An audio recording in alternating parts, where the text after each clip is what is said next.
Welcome to the deep dive. Today, we're jumping straight into a really passionate debate in the pet world. It's a big one. Raw food versus traditional kibble. Exactly. You've got this idea of raw feeding being what nature intended. And then you have the other side with major veterinary groups warning that it could be, a bacterial risk.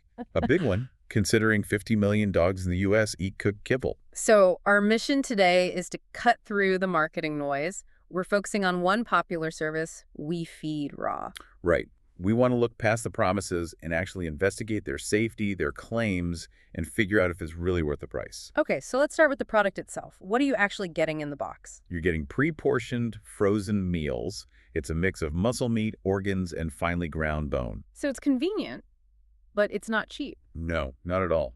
You could be looking at $70 a month for a little dog, and that can easily jump to over $400 for a giant breed. Wow, that's a serious commitment. So how do they handle the biggest concern with raw meat, the bacteria? Well, this is where it gets really interesting. They use a technology called high-pressure processing, HPP for short. HPP. So that's their answer to the safety issue. It is.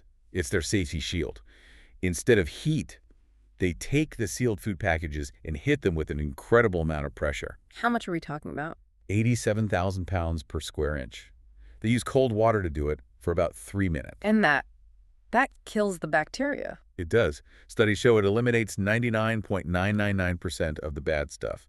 Salmonella, Listeria, E. coli all, without actually cooking the food. Which explains their safety record. 0 FDA recalls operating out of USDA-certified facilities. That's impressive. It is very impressive for them, yes. But does that clean record for one company reflect the whole raw food industry? That's the key question. And the answer is unfortunately no, not at all. So if we look at the broader industry data, The FDA's findings are pretty stark. They tested samples from across the industry and found bacterial contamination in a full third of them. a third. Wow. Yep. And to get more specific, 8% had salmonella, and a really concerning 16% had listeria. 16%. Right. That means 32 out of just under 200 raw food samples had listeria in them. And how does that compare to, regular dry kibble? It's a night and day difference.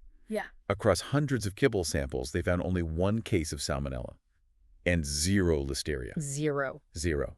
And this is a huge reason why groups like the American Veterinary Medical Association, the AVMA, actively discourage raw feeding.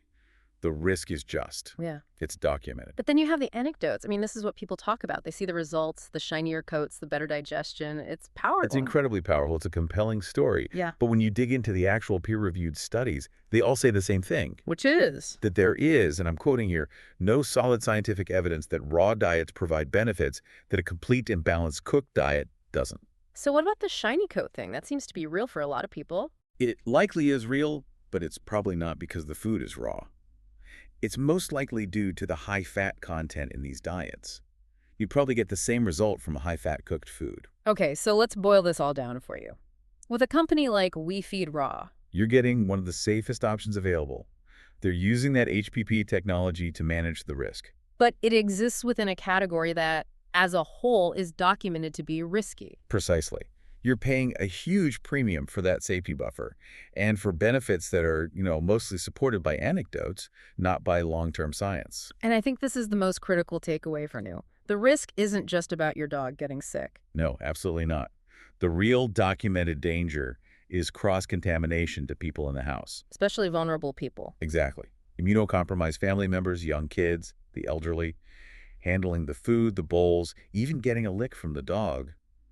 That's where the danger lies. So it leaves you with a really tough final question to think about. It does. When you're looking at these products, how do you weigh thousands of really positive, heartfelt customer stories against the very clear, very consistent guidance from the leading veterinary medical associations? It's a choice between perception and scientific data.